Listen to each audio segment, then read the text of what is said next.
This is the Investors and Operators podcast and vlog. It is a show dedicated to interviewing high performers in finance, entrepreneurship, and the military. We explore the what and the how, but what I really want to focus on is the who and the why.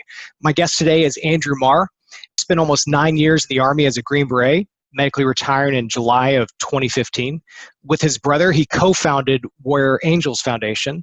He's also the CEO and co-founder of Braincare, which is going to be the first telemedicine platform for head injuries.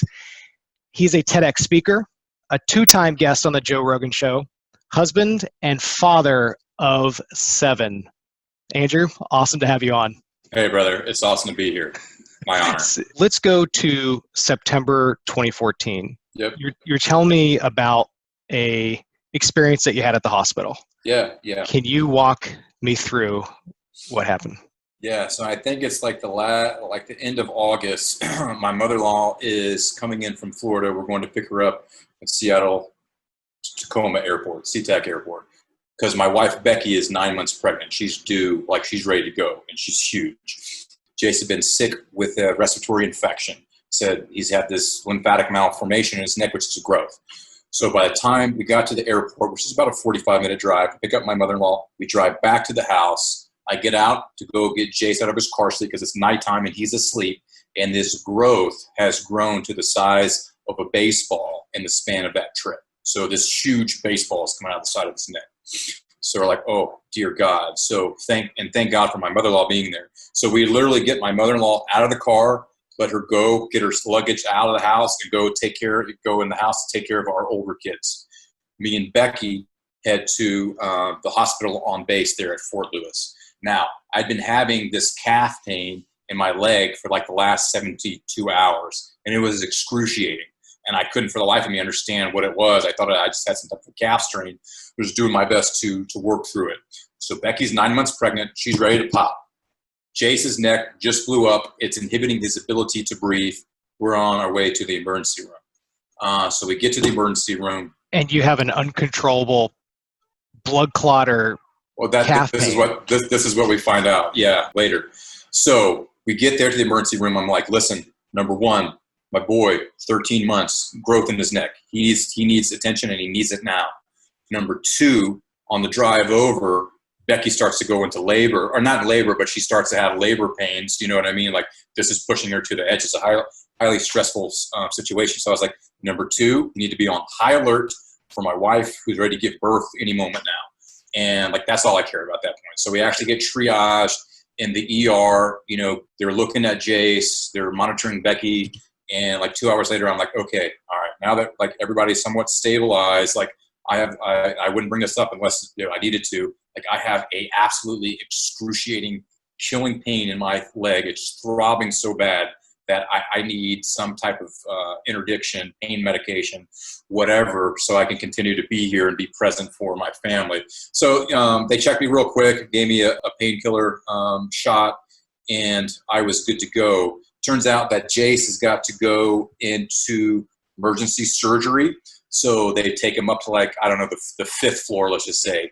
And at that time, boom, Becky goes into labor. So she's got to go to the 3rd floor to deliver the baby. And so Jace, emergency surgery on the 5th floor, Becky on the 3rd floor. I'm going back and forth between the 3rd floor and the 5th floor to try to be present for both of them. At this point, my leg is in so much pain, I can't even walk anymore. So I got to like drag my leg wherever I'm going to kind of get there. So I'm going back and forth. You know, long story short, Jace gets through that operation, is stabilized. He's safe. He's going to live. Get down, be able to be I was physically present for the birth. Becky's okay. Our son is healthy, and they're good. Both are staying at the hospital overnight. I drive home to change, get cleaned up. I come back in, and I started drinking pretty heavily. And so it gets kind of foggy at this point, but I come back to the hospital. I'm on pain pills. You know, I've been drinking. I don't know how the word got out, but somehow I got back and they're like, we need to check your leg. We need to get you to imaging, right away. And I'm still unclear on how that scenario played out, but I'm like, okay. So we go down, go to imaging. They do the imaging on my calf. They find a massive blood clot there, but since we had not acted on it soon enough, it had broken off into both lungs. So what they call a bilateral pulmonary embolism, and everybody there starts freaking out. They're like, "Oh my God, emergency, emergency. This is a very high mortality rate. We've had a very short window here to break this up before it becomes fatal." I'm drunk and I'm laughing, and I'm like, "Yeah, I think this is going to kill me. Like, you guys have lost your mind. You got to get in line." I go, and then I'm in ICU. They're trying to stabilize me, trying to break these blood clots up. And so, in the span of 24 hours, 3 of us are on 3 different hotel rooms. Hospital floors, in a very serious situation, that happened to all of us at the exact same time. So, like, you can't make that. So your son just had an intensive surgery. Your wife just gave birth, and you just had a surgery to fix a blood clot so you didn't die. Yeah, all at the exact same time. Jesus. Yeah. How did you decide to make a change, that something needed to be different in your life, and what was the beginning of that next chapter? It was after my son's last surgery, and this was the big one where they actually they went in, it was a very long surgery, and they completely cut out the growth, and it was all weaved up in his vagus nerves, and all other nerves inside of his neck. So this very, very advanced, very serious nerve surgery where they actually have to go in and cut this growth out of nerves, very important nerves. Like, I just can't believe the level of precision that those physicians had to operate under, but they are world class at what they do. So they're able to do all that. And he came out of it and just had a horrible 7 or 8 hours in ICU, had some very bad reactions to some of the medications, and we thought we were going to lose him. And it was just it was an absolute nightmare for parents. The main takeaway is he lived, and he's happy as a boy could be today. But it was during that process where he's actually getting some rest and some sleep that I had this personal moment of clarity that my life was at a crossroads, and I understood it was going to go one of 2 ways. If I continued on the same path that I was on, I understood that it was most likely going to kill me.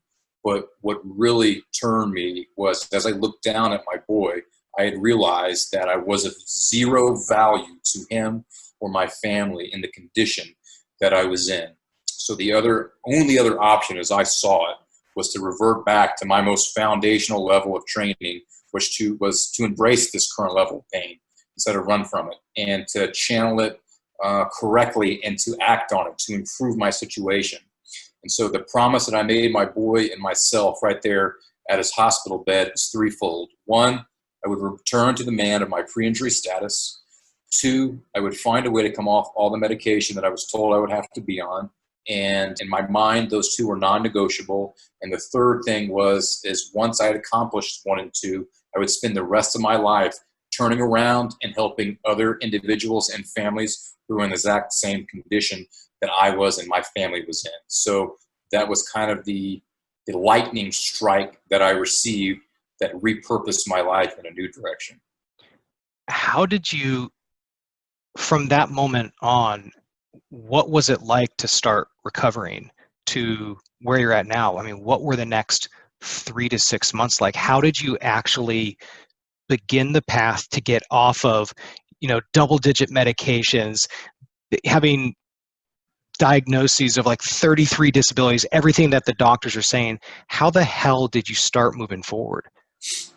I just talked to anybody and everybody who was doing different things, alternative therapies. I got really interested in the brain. I didn't even know there was a left hemisphere and a right hemisphere. Prior to that, things you just never think about when you're doing life. What I realized going through my own blood clot journey was that, hey man, nobody's going to do this for me. Nobody's going to jump in as a savior and say, hey Andrew, this is what you need to do, and these are the steps you need to take. I'm like, this is all on me. No one's going to do it for me. So I better act like my life depends on it. I knew what I was doing and what I was told was the only way. Well, that just flat out wasn't working. And I've known enough hard-ass individuals at that point that had taken their own lives, which I didn't understand at that point. But I had another moment of clarity where I understood the cycle that led to an individual wanting to kill themselves, even people in our community. And I was like, I'm just not going that way. So I'm willing to do anything and everything. My wife and I took out a number of credit cards. The military was the insurance program. They were going to pay for certain types of things. So there's all these new modalities out there that are just very promising. People are getting great results on. They're evidence-based, they're scientifically based, but they're not practiced under the standard insurance method of care. No, that wasn't going to stop me. So I flew all over the country. I would literally like get in a plane, charge it, show up at their doorstep, say, hey, this is who I am. I want access to this treatment. And I would do it. So I went all over the country doing things like that. Sometimes, we would get it comped and sometimes we would have to pay for it. Didn't matter to me. And so that kind of just started to put me in there where I would learn new things, get on the ground, talk to other people, talk to these advanced providers and find out what the deal was. Got very interested in neuroendocrinology. And, so that pathway led me on to link up with a doctor who was able to essentially reach out to me and say, Andrew, I understand what you're going through. We can actually identify what's happening to you through an objective measurement, and we can then actually treat those underlying conditions. And here's what the science says. Here's what my clinical application of it says, is that when we can do that and we can make a personalized plan that's specific to you to identify, then treat that underlying condition, we can improve your quality of life. And I can't say specifically what it's going to do to you, but here's historically what's happened. Well, that was enough for me, man. And is this Dr. Mark Gordon? Yeah, exactly. Okay, That's you guys Mark did the Joe Rogan show together? Yep. Okay. Yeah. So and, when that did was you meet life-changing him? for me. Yeah. When did you meet him, and what were the next couple of months like to start recovering? It was 2015. I started working with Mark. I flew out to California to see him. Did this advanced lab panel. He gave what's called a provocative shot of testosterone to see how I would respond to it in lieu of getting the results back of our lab test. I responded phenomenally well. And what you're looking for with a provocative testosterone injection is to see, hey, if this person is grossly deficient, there should be some improvement in symptomatology in this first 72 hours. Well, like within 3 hours, I was completely anxiety-free, depression-free, like to the point where like I'm wearing around this lead vest that you wear when you go to the dentist, when you get x-rays. It felt like, but like 10 times heavier. It felt like I had taken that off and I could breathe and see things clearly for like the first time in over 12 or 16 months. And I was just like, Jesus Christ, man, like if this is just the tip of the iceberg and this is back to how I can feel on a routine basis, like I can't wait to get the actual results back and have an actual plan of care based off me uniquely. So when we applied his protocol to me, which is just the application of science that already exists, in 90 days time, I had a 100% turnaround, as in none of my symptoms were present at that 90-day period, which is, I was told, impossible. And since 2015, I've been symptom and, those medications, symptom and medication free, performing as good, if not better than my pre-injury status. For people who are feeling overwhelmed, anxious, hopeless, whatever they're experiencing right now, especially with what's going on with the health crisis and the economy, like what are some things that people should do just to check in with themselves, and then what can they do to start to get help? Now, whether this is emotionally and maybe specific to potential TBI issues.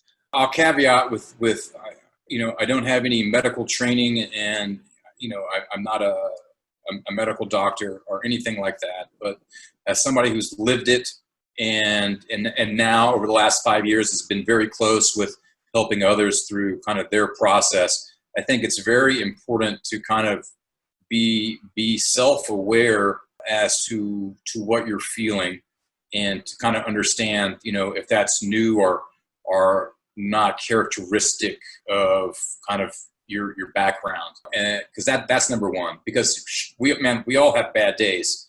But if it's becoming something chronic We need to become aware of that. And today, society will say that at some point it's a mental health issue, or it's some type of moral failing, type of deal. This is what we've experienced, at least in the military. And what we found more times than not, it's really a subcomponent of a physiological mechanism that's kind of driving that. Now, that could be through poor diet, that could be lack of sleep, that could be from lack of sunlight, it could be from a head injury, it could be from a lot of different things that can cause that. And there's a lot of varieties or a lot of variables in there all working together that can cause that. But like just being aware, self-aware is step number one. And then step number two is deciding, who is it that I want to be? What do I want out of my life? And I think that's the next thing we have to ask ourselves. And from there, that self-awareness followed into realizing who is it that I want to be, or who am I working to be, or what is it that I want, can drive us into, I think, more productive arenas or more productive decision spaces than just getting caught in that negative psychological inner thought pattern that's not really beneficial or loving to the individual. So from somebody who's lived it, that would be my first, points of advice for anybody. Like, go through that process, ask yourself those questions. That will most likely lead you into different areas that you hadn't thought about that should be able to help you improve or live a better life. So how does this lead into what you started with your brother and the Warrior Care Foundation? Yeah, so kind of going back to, what I promised my boy was that, I was going to turn around and help others how to do that. Didn't know what that meant or what it looked like. Warrior Angels Foundation. Yeah, I got the name wrong. That's okay, man. Warrior Angels Foundation. So after we linked up with Mark, we had already started the foundation and talking about, man, there was no strategy. There was no business plan. It was just like, we're going to help people. Like we didn't have any plan to raise money, nothing, just willingness to say, there's a problem here. I don't even have a solution for it, but we're going to find it. I don't recommend that to anybody, but that's what we did. So we had the foundation, on paper before we even got linked up with Mark Gordon. After we went through Mark, it became really evident that that was what we wanted to endorse and get behind, because there's a lot of different other modalities, but we felt like that was a step one process. Step one meaning that we could actually identify and help to resolve the underlying condition that worked to improve quality of life. There's all these other modalities, but that almost was step two, because if you didn't do the step one and you didn't resolve those underlying conditions, those other things became either ineffective or non-sustainable. But if we could do what we're going to do in step one, these other ancillary modalities were kind of synergistic at that point, and they could make those types of results sustainable. We wanted to endorse personalized brain care. So we set up our nonprofit to bring that level of personalized brain care to other service members and veterans who were suffering with the symptoms of their head injuries. So we were we were the first nonprofit to offer this personalized medicine through the telemedicine virtual platform to our end users. And so since 2015, we've helped to fund over 350 plus other individuals to get the same level of care that I received. And we just produced, like, clinically results that we've been told were impossible. But yet now we have this mountain of evidence to support that not only we can identify it, we can help to resolve and actually improve individuals' quality of life. So that's how kind of the Warrior Angels came about, and that's what we've been doing the last 5 years. And the traction that's produced has been significant. Can you talk a little bit more about the traction, and just, is there like a group, and like how many percentage of people got better in a certain amount of time? Can you talk a little bit more about the results that you guys have seen? These are, again, what's called clinical observations, because this is not like a controlled, double-blind, placebo type of research thing. This is, we're on the front lines. This is the clinical application of science that already exists. So these are our clinical observations. Clinical observations show that 75% of our treatment population report a greater than 50% improvement in those first 90 days of treatment. By the end of year one, it's usually about a 75% improvement, and the majority of those individuals at that point have been able to come off of all their psychotropic medications and all the other medications that they were kind of told on they would have to be on for the rest of their lives. So we've replicated not only that in our personal practice, but with other providers in our network. So very much, under the scientific model is, can you predict, can you measure, and can you replicate? Well, we've been doing that all over the country, and actually have providers that we've trained in other countries as well, producing these types of results over and over and over again. So again, it's not anything like a cowboy or cavalier type of treatment protocol. It's science that already exists. It just hasn't been applied and interpreted in an individualized manner where you can get access to this high-level precision neuroendocrinological care through a actual, patient, TBI patient platform. So we were kind of the first ones to push that into the mainstream. So, when you produce those type of results similar to mine, people are going to talk about it. Like, they can't but not talk about it. People have said, hey, my life is over and now I'm back living, I'm in the game of life again.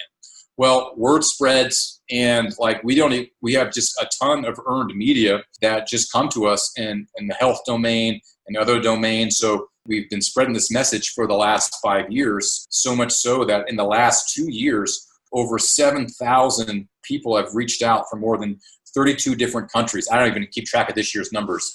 And they didn't say, hey, we want access to the nonprofit. They said, hey, we have money. We want to pay for this level of care, because everything that you've been saying on these shows is what I'm experiencing to the T. And the only thing that I've been told was I could go to talk therapy or I could take psychotropic medication, and that I made some type of moral failing and I just have to live this life of misery.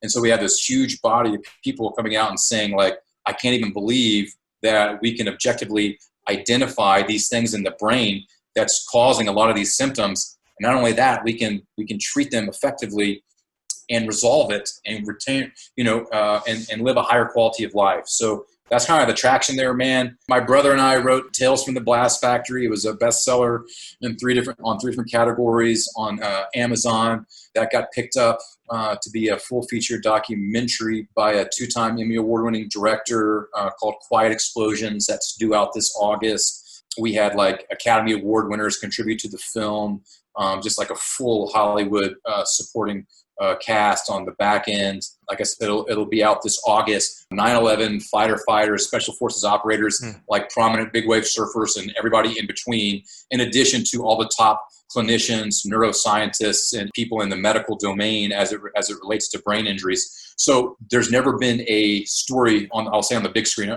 even though we're not going to do the big screen anymore. There's never been a story on there that just not only identified a problem, but actually put forth real solutions, evidence-based and scientifically valid solutions, as well as a bunch of stories to support it, and all the scientists and clinicians behind it, man. So it'll be the first film that does that, and we're super excited about it. It'll be a big to-do, come out this August. We signed with a major distributor just a few months back ago. What are you doing now with Braincare? Yeah. So what this really showed us, and this all been accidental. It's never like I had some grand plan to jump into traumatic brain injury care and look for gaps in the market. It just became evident as I learned the entire ecosystem through the nonprofit, being very close to the end user or the user with the problem, proving out our solution, over time, and then being consultants for the Department of Defense, Ministry of Defense, and these other things, then having all these people come to us and say, man, we need access to this, and realizing the bottleneck was that we didn't have enough trained providers in this advanced methodology. So it became pretty simple to me, man. We need to scale this to be a digital, telemedicine model that we're able to do everything that we're doing through the nonprofit at scale, so we can get more people access to this high level of brain care. So that's how the undertakings to move this out of a nonprofit into a for-profit kind of solution. Because we got into the nonprofit, I thought, what we're going to do is we're going to influence medical policy. 5 years later, I realized that's the last thing to change. If you really want to make true change, if you really have something that's worth its weight in gold, that can really help a lot of people, the best thing to do is let it do battle in the free open market, pure capitalistic play. And so I said, okay, well, I don't have the training for that. So that's why I went to business school, to get that formal training and allow to develop and extend kind of my thinking on it. And that was the catalyst for it. It was like, okay, we're going to come up with Braincare, be the first telemedicine platform to deliver personalized brain care and make it simple, accessible, and affordable to the masses. So that's the story behind it. That's where we're at. We're just in the investing race to get that platform off the ground. It's an incredible story, and it's relevant because my dad passed from a brain tumor. My brother passed from a brain tumor. And so when I heard your story and we worked together, kind of do the prep for the pitch to Matt Higgins on Shark Tank, it just really resonated. One of the questions I had is like, what are some of these stories that you have heard of people reaching out to you that give you that constant motivation to keep on pushing hard? I wanted to kill myself because I didn't want to be this demon that my family had to put up with. Going from that, saying, I have the cognitive wherewithal now to go back, I'm not talking about me personally, I'm talking about this as a story I've spread out many times. I can go back, I can start a business, I can go back to school, I can get employed, I can get re-engaged in my community. I'm there for my children, I'm there for my spouse, I'm making a difference. I'm excited about getting out of bed in the morning. I'm excited about making the future that I want to make. And before, I had given up all hope, and I thought everything was lost to the point where I thought the only way out was to kill myself. And I have 300 success stories just on a similar page as that. How can you quantify somebody saying that I thought life was over and the only solution I thought was to end it, to saying I'm living my highest and best life now? I don't know of anything more rewarding. You know what I mean? I don't know, like, how do you quantify that other than say, like, all we did was help that individual get access to care. Like, that's the only part I played in it. But the end result was that. That was enough to let me know, like, this gives my life a tremendous amount of purpose and meaning, knowing that what we're doing allows others to get back in the game of life, to re-engage with their families, to be present, to do what they want to do in the community, job-wise, whatever it means for the individual, but get them back to the place where they have the freedom to choose. That to me is what it's about. That's to me why it's so pivotal and the driving force behind us moving it out of a nonprofit into a for-profit, because all the heartbreaking stories that I have to hear every day that we can't help has just as great an impact on me as the success stories do. You know what I mean? So those are the things that easily drive me to continue. It's amazing work. One of your talks, you were given a quote from Will Durant. And I was wondering if you could share that quote and just kind of think about how you have lived that throughout your life. Yeah. The quote is this: we are what we repeatedly do. Excellence, then, is not an act, but a habit. And to me, what that really means is life is about decisions. And game of life is going to happen, and it's going to unfold as it will. Sometimes it's good, sometimes it's tragic. But if you can make that decision ahead of time, that said, no matter what, I'm going to be able to elevate my internal state to be greater than my external circumstance, then you realize that you have a power inside of you that elevates you to a position where no matter what happens, you can handle it. You can take it. And then you start to realize, okay, well, how can I prepare myself to be ready for whatever that is when it comes? That to me is what that quote's about. It's about a decision, and it's about the decision to, you don't just get out of bed and say all of a sudden, I think I'm going to be excellent today, or it's 5 a.m. and I don't feel like getting out of bed. Well, you already made the decision. I don't give a what I feel like. I said that the sacrifice is worth it for the end state, and that's enough for you to be in alignment with that greater vision of the future, being defined by a vision of the future. So that's what I've done my best to live by, whether I've attained it or not. I've fallen short more times than I've accomplished it, but it's something to shoot at. I think it's something to shoot at that can help us live a better life if we're able to follow that kind of process. Well, that was exactly what I needed to hear personally. I needed to hear that, man. It just I really love how you described elevating your internal state to be greater than the external circumstances, and that fine balance between what you feel to do versus what you need to do. Where can people who are interested reach out to you to either help with Warriors Angel Foundation, or if people are interested in Braincare Inc., how can people get in touch with you? Yeah, you can find me on LinkedIn, just Andrew Marr there. Warrior Angels Foundation website is waftbi.org. We got a wealth of information on there. And if you want to find out more about Braincare, it's getbraincare.com. So any of those three ways. But if you want to talk to me individually, LinkedIn is a good way. And your last name is Marr. Marr. Yep, 2 R's. Awesome. Andrew, you're incredible. Yeah. Hey, it's been an honor, brothers, meeting with you. And thank you for everything you're doing for the community, bro. It's nothing but love and respect for it. Happy to help. See ya.